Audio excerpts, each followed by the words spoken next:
We were the dew on the morning lawn. Our love was beautiful, but now it's gone. Hello, everybody, and welcome to the Spoiler Warning Podcast. This is review number 832 with a review of The Christophers. I am Christopher Schnese. And I'm Christopher Miller. I'm actually Steven Miller. And if you're joining us for the first time, the Spoiler Warning Podcast is a weekly film review program. Each week on the show, we're going to dive in, debate, discuss, and argue over the latest films coming to a theater near you. This week, we're going to have two reviews for you. This is going to be like an all Michaela Coel episode weekend.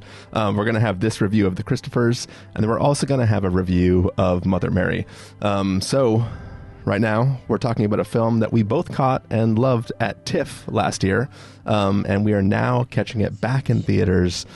Steven, were you excited to sit down this past weekend, and watch this film again with general audiences? Yeah, I would say moderately excited. And the reason I say that is there's always a kind of feeling when I see a movie at a festival and I love it and I'm like raving about it. In the intervening months when I haven't gotten a chance to watch it, I start to question myself. I'm like, was I just too easily delighted because there was a movie that was like good in a crop that you are really afraid that they're going to be bad, you know? Or especially is there a movie that goes down easy and am I going to rank that extra high? You know, Anora, I had the same fear, for instance. Like, it's the kind of thing where it's like this movie is a shot of life in a time when you're used to watching like back-to-back challenging things. So I was a little worried of like, am I going to revisit this and feel kind of nothing for it? And would I rather preserve the like festival version of the movie? Won't get into the review yet, but that is a thing I get a lot when I'm like watching something after a fest. How about you? Yeah, I mean, I 100% feel you there. Like, in general, I feel that going to see a film where it's like you come out of the festival being like, yes, I was high on this supply of this film. And then you're like, oh, shit, what if people really hate this film, or there's something like everybody's like, oh, my God, that was a piece of shit. But also, I put this film as my number 3 of last year.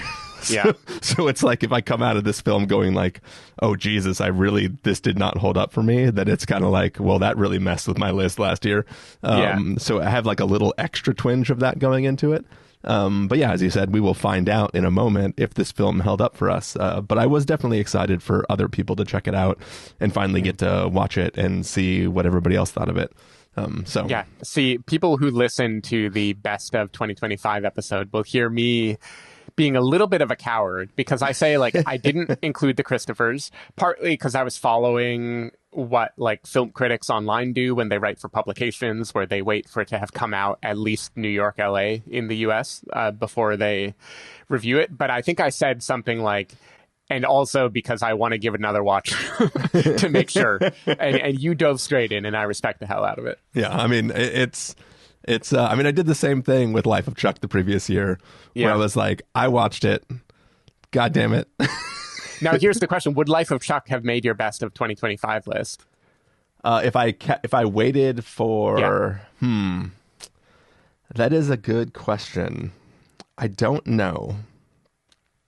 It's hard to say because there are some things in Life of Chuck where it's like, it's a mix of like the way that people feel in the first act of that film and then like the way that people feel in the middle act of those films. Like both of those things pull you in both of those directions. And at that time that we saw that, then it felt like so impactful. And I don't know if I was feeling in the same state of the way that gripped me that it did when we watched it then. But like, I don't know.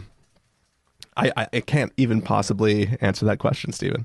Yeah, I'm asking because Life of Chuck, I liked it much more the second time around, and yet when I was playing my movie game recently and it was listing Tom Hiddleston movies, I didn't even remember that Life of Chuck existed. Like it's a movie that is such a like a feel-good bomb, but it hasn't like lived in my brain as long as I would have expected it to. Yeah. Anyway, it also begs the question, and then we can get into the review. If, like, let's say I loved, theoretically, let's say I loved The Christophers at TIFF, and then I rewatch it, and I don't like it again. Yeah. Does that negate that I loved it? Like, what value did I provide in my head for now honing a more negative opinion of a movie? Or can we just say, like, it did the thing and it happened to not do the thing on multiple rewatches, and that's fine? I think that is fine, because I think that different films do different things, right? There are some films that the first experience is the only experience, right? Where you don't get more of a reward from second watches. It can't do more the second time because that first experience is all you're going to get from it. And then when you get it the second time, by necessity, or not necessity, by the sheer fact of what it's doing, that dopamine hit that you get the second time is worth less. So every time you watch it, it's worth less and less and less. And maybe the only thing you can get out of it the second time is having a conversation with somebody about the things that you liked about it the first time. And there are other films where every time you rewatch it, you can pull more out of it, where you're like, oh shit, this thing was there the whole time and I didn't appreciate it the first time because of this. Or maybe when you watch it years later, you can go like, oh my God, I wasn't in a place in my life where I could understand this aspect of it. You know, some films have that, some films have the first thing. And I think that, like, you know, each film's different. Yeah. You know, I guess the question, which leads well to the Christophers, is what is art for? And I guess the answer is I don't know. I have no idea. Yeah. We will attempt to find out in a moment, Steven. Yep. You ready to get into this episode? I'm ready. All right, let's take a listen to the trailer for the Christophers and then come back and give everybody a review. Other door. You said this was a restoration job. It's a forgery job. We know why you hate him. Think of this as a way to get revenge. This isn't about the unfinished Christophers, is it? Please don't even speak of them. Everybody knows what one original Julian Sklar from that period is worth. I lied. You are to speak of them once, when you tell me they are no more. And then bring me the evidence. It's not that I don't trust you, Laurie. It's just that I don't trust you. Have you ever been betrayed, Laurie?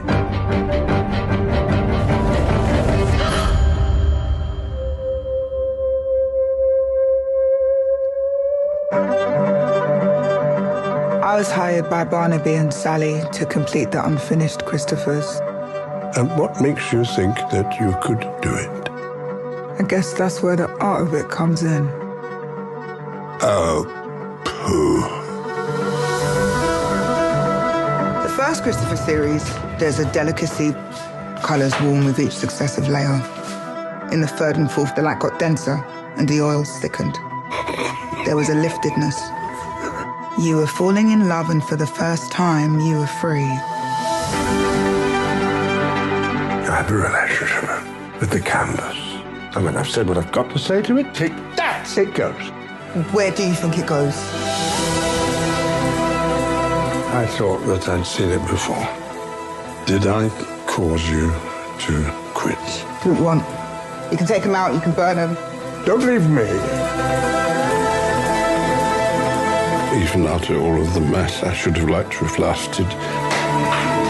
To last in the mind of others. You know, I was once in a throuple, back when it was merely called infidelity. No, never mind. All right, so that was the trailer for the Christophers. It is basically the story of basically two kids of a famous artist who is, you know, long past his prime of being a famous artist, hire somebody to forge some unfinished works of his so that they can hopefully sell them and, you know, make some money after he will eventually potentially pass on. And it's this kind of the story of the interactions that this person that they hire have with this artist. And yeah, Steve Miller, what did you think second go around of the Christophers? Well, thank God I still loved it the second time around because I really wanted to preserve the feeling that I had at TIFF, and it held up really, really nicely on second viewing, even though it like changed on second viewing, at least for me. My memory of it at TIFF was that this was like a slick, bubbly, Soderbergh-y, like I'm grooving back and forth and it's steering me and playing me. And so much of that had to do with not knowing where it was going. watching it a second time, it really just felt like an artful two-hander where both actors are just having so much fun. I didn't feel as much of the push and pull of it, so much as just like wanting to live in the universe of these two people talking to each other as long as possible. I mean, Ian McKellen is just so juicy in this role as Julian Sklar. He's doing the Ian McKellen thing of like when he quotes Shakespeare on late night shows and stuff where he's relishing every word, but then he's wielding that to be an asshole who is relishing his being an asshole, you know, like he's relishing the different ways he can insult his daughter and son, you know, like the failure Barnaby and Sally, but he's just thriving on it. And it is such a good use of his talents. And it is a use that I've never seen before for him. And he's just delightful as this like kind of terrible, you know, semi-canceled artist who is extremely rude and tough to work with and very bitter, and yet also has a heart that you want to find. And Michaela Coel is so great too at matching him. You know, she matches it. I have not seen like much of her work before this. Like what was the name of her I May Destroy You? The series? Yeah, so I never watched I May Destroy You, so I don't know if this is always her energy, but she's basically meeting him with this subdued calm, this like unflappability of I'm not taking the bait. I'm not here to engage. I am just going to calmly ask what you want and respond to your questions. And somehow the more he escalates, the more she meets him with that, like, not coldness, but just like quiet confidence. And that it just works so well. Like the two of them are just amazing, especially when like the dialogue ebbs and flows. And there are times when she gets to kind of like steer the ship and prove how clever she is and kind of tear him a new asshole without sounding like she's tearing him a new asshole. And it's just so brilliant. Yeah, I love this movie. Like I talked before, I think in our end of the year episode a bit about how I think this is a clever exploration of how to separate the art from the artist. And I think it is exploring it from like many, many, many different angles at the same time. And the fact that it can juggle all of them, like it can juggle the idea of cancellation and inspiration and authenticity and whether someone else can come in and do the same thing in the new generation versus the old generation, and a literal attempt at stealing or copying artwork, you know, pretending to be the art. And it juggles all of these things in a way that just never feels like overly writerly or overly clever. Like it just feels very natural. And I just enjoyed the hell out of it. And my whole audience was enjoying it along with me. You could just feel this like satisfaction in being in the hands of like an adult fucking movie made by a person who has something to say, led by actors who are going to say it really damn well. And it's great. How did you feel watching it a second time? Yeah, I mean, I still loved it a second time. It started off and I was like, oh, any fear that I had is gone. Like this is still executing on exactly what I wanted it to do. I think if this film was only the kind of sparring between Michaela Coel and Ian McKellen, this would still entertain me and grip me and kind of have me going along with, you know, whatever this film was offering. That part, as you said, is just so fun, and watching them kind of go back and forth, and the way the way Ian McKellen tries to command the situation, and the way Michaela Coel just lets it bounce off of her and just kind of stands there like a parent or a teacher, just like silently letting them spin their own web of, you know, failure as they try to gain the upper hand, was like fun and entertaining. And, you know, I really, really enjoyed that. But for me, what still, again, on second watch grips me so much is just like the way this film dissects the meaning of art and what it takes to understand the relationship between an artist and what they do. And, you know, I talked about in our TIFF review about like,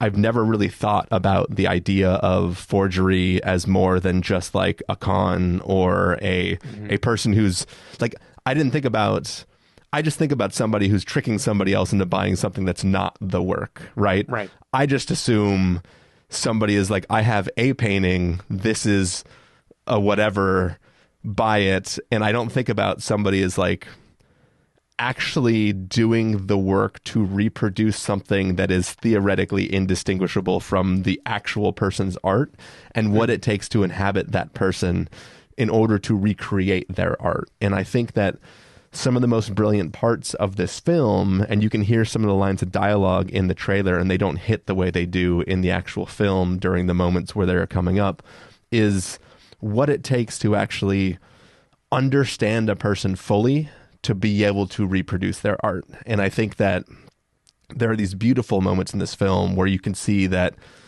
Michaela Coel is not just somebody who is so good at art that she can theoretically reproduce one of the Christophers that is unfinished. It's that she understands inherently who Ian McKellen's character is at the time he made the previous works, and that is what allows her to theoretically forge the work. And like the way she kind of dissects him as a person, and like he's like, how could you possibly be the artist that I am?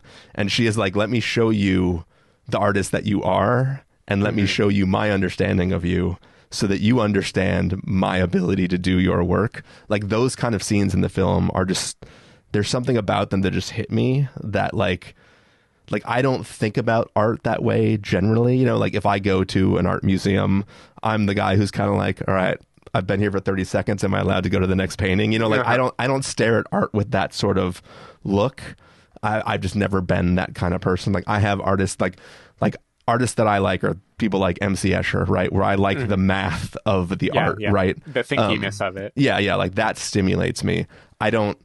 I can't see the passion in the brushstrokes and how many layers are there and stuff like that. But this film makes me feel that in a way.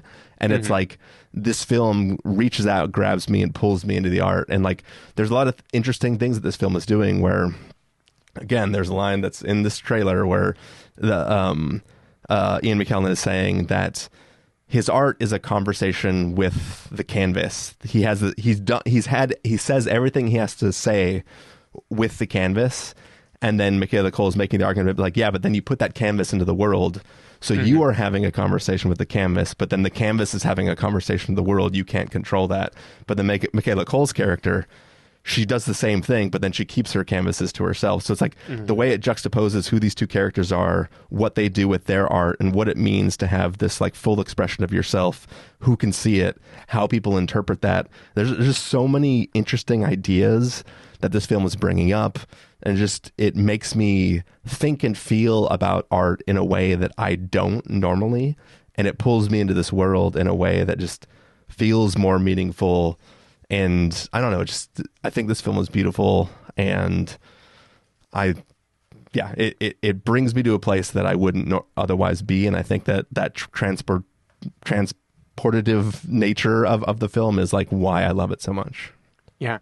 No, that is very well articulated. One of my notes was I was going to say I'm really curious about the art criticism in this movie, whether experts really can look at a finished product and they recognize all the layers. Like there's a scene where Michaela Coel talks through it and she's like, in the first few layers, you were feeling like this. And in the second and third, you started adding more manic, and I'm so interested because I also don't have that relationship with visual art. It's funny because we have a movie review podcast. So obviously I like vibey movies too, like even with no plot. Like I love cinematography can carry me, but something about like a static photo or painting, I'm kind of like you. For me, I find the story or the cleverness underneath, or otherwise I have a very simplistic view of it of, oh, that made me feel something, or no, that didn't make me feel something. But I have no real ability to look at it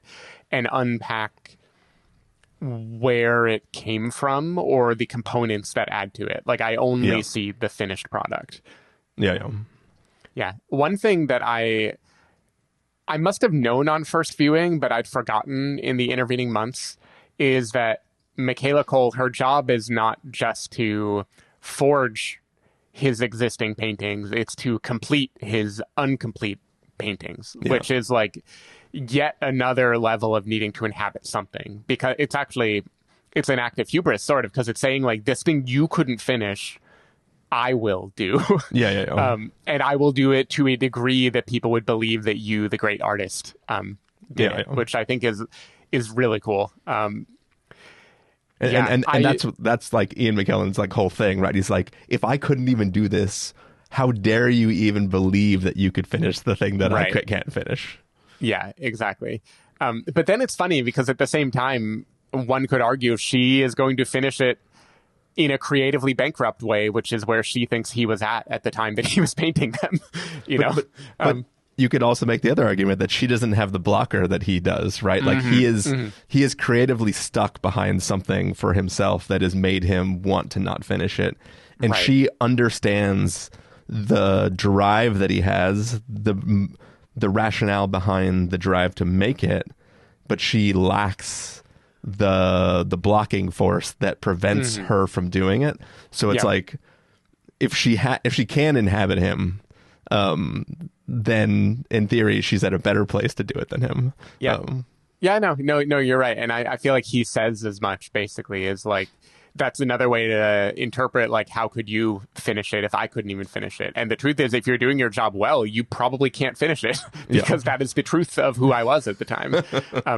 I really liked, I think I mentioned this movie being one of the many things it's playing with is kind of generational differences. And I think that really comes through in that discussion of art being a conversation with the canvas versus with the audience.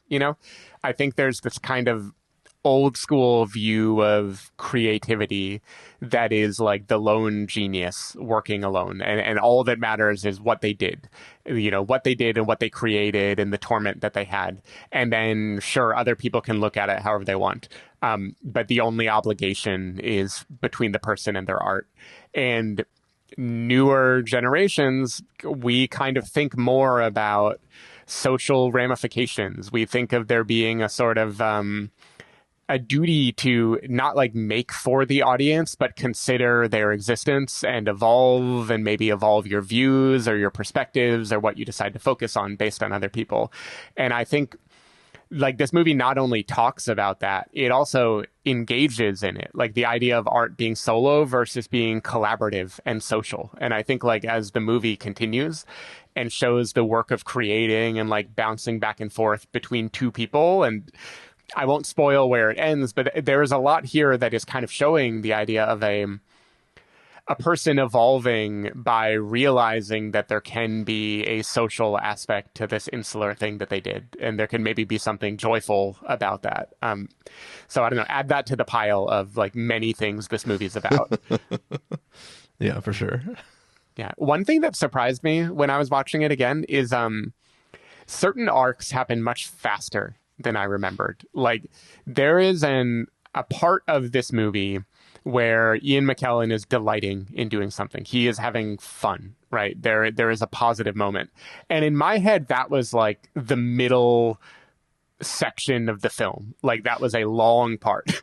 Watching it the second time, that is like 6 minutes in between outbursts, right? This movie just weaves together in a way that is so interesting. And I think those moments are like more emotionally impactful than they are like taking up time in the film. Because the actual film is very much like curve movie over. It is really shifty. Yeah, I think the pacing is the one thing that felt incredibly different the second time around, because it is technically like a mystery heisty kind of thing, right? You have like all these different parties working theoretically against each other, right? Like Michaela Coel is working for the children theoretically against Julian Sklar, but like she also has her own motivation. So it's like she's technically playing both sides a little bit, and it's kind of like in every single scene, it's like things are flipping back and forth for her. It's like she has to just like, stick to her own sort of situation and be like, I just had to protect myself, whatever's going on here. So it's just how fast different things came about in the story was a little bit of a surprise to me. But still loved it all along. Yeah. The only other call out I have is that one of the amazing things this movie does is makes me not hate James Corden. Like, not since Begin Again have I felt neutral to positive about him when I see him on screen. And I mean, hey, that's part of it, is he is getting to inhabit a character that you are supposed to find a little bit of like a shit eater, and he is playing into that. You know, I'm like, yes, you found your you found your niche, man. Is it just because the sister is slightly worse than him? Yeah, that's probably part of it. That painting she made, dude, probably the most ridiculous part of the movie. Like, I would say the movie, for the most part, feels very believable in that I believe all of these characters would do that. That is the one bit where I feel like Sodi is just having fun by, like, let's make this so outrageously horrible. That there has to be somebody on Etsy selling copies of that painting, right? Oh yeah, for sure.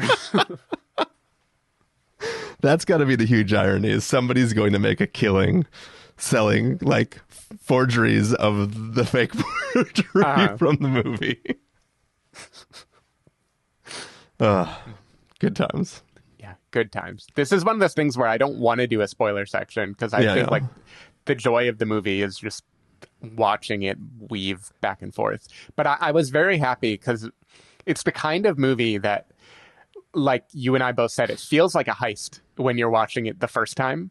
And that feeling for me does not exist at all the second time, because you know what's happening. So you are not thinking like, what is going to happen next? How are they going to do it? And the joy of this movie is so different, but I still wish I could go back and like experience the first time again. Yeah. Yeah. I have a random question for you. Sure. So Michaela Coel always eats the same meal for every meal.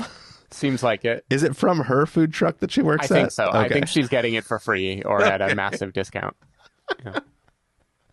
I think it looks part good. of the text of the movie is that she is like extremely in want for money, which is partly where the temptation comes from.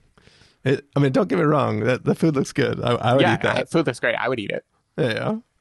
It's just funny because it's like she has like a ritual, right? Like the way she eats it, it's like on the little table. She opens everything very carefully and like sets it out in a very specific way. It's like there's like a ritualistic nature to the way she eats that meal, and it's like the same meal every single time. Yep. There's, I mean, something about her behavior though. Everything seems ritualistic. You know, like even there's a scene later where she is at a pub building up the. I don't even know what she's building up, because she's always calm and collected, but building up the nerve to make a phone call. And she just is like methodically drinking 2 pints of beer. And then it's like, when the second one is finished, boom, I'm making the call, but I'm level, you know? It's funny. We don't really see her agonize ever. And yet she's clearly coping in some way. Yeah. All right. Should we get to verdicts? Sure. All right, Stephen Miller, if you're going to give us a must-see, recommend with a caveat, wait for rental, pass with a caveat, or must avoid, what would you give it? It's a must-see. I think this movie rules. You know, I focused a lot on the dialogue and just how much of a joy it is to watch 2 great actors deliver great lines at each other. But you're right, there's a lot of interesting observations the movie has about art. It also has some real heart toward the end. Like it really has some emotion, at least for me, that hit even the second time around. I really felt it in a deep way. Like the closing shot of the movie, I remember us talking about it in our review at TIFF, and yet I forgot the closing shot by the time it was about to happen, and so it hit me the exact same way the second time around. Yeah, this movie is just the whole package. It is great, and I hope more people check it out. Yep. It is a must-see for me. Loved it the second time around. Everybody should go see it. Hope you already saw it, but you should go see it a second time and see if you still love it the second time. It's called The Christophers. You can't just watch it once. You know, there's 2 of them. Yep. I mean, technically there's 3. You got to see it a third time, right? There's a third. We're trying to have the third Christophers. I think you have to watch Christopher Robin too, just for good measure while you're doing it. Sounds good. But yeah, that's going to bring us to the end of this review of The Christophers. Stephen Miller, if people want to find you throughout the week, where can they do that? People can find me at Blue Sky at sdavidmiller or sdavidmiller.com. People can find me at ChristopherInRealLife.com or ChristopherIRL on a number of social platforms. You can find the podcast over at thespoilerwarning.com where you can get the back episode of the show. If you want to subscribe to the show, you can do so on Overcast, YouTube, Apple Podcasts, or wherever podcasts are found. If you want to know when the episodes go live, you can follow us at twitter.com/spoilerwarning, facebook.com/thespoilerwarning, or on instagram.com/thespoilerwarning. If you want to get a hold of us directly, you can send an email to fans@thespoilerwarning.com, or you can use the contact form on our site. Music for this episode will come from a track selected from artlist.io, so hopefully you're enjoying that.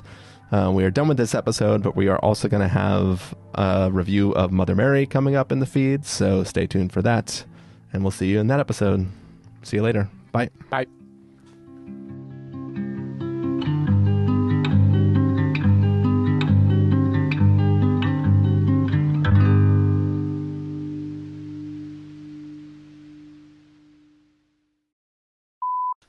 And you are listening to the Spoiler Warning Podcast, a film that... No, I don't even know how the intro to this show goes anymore.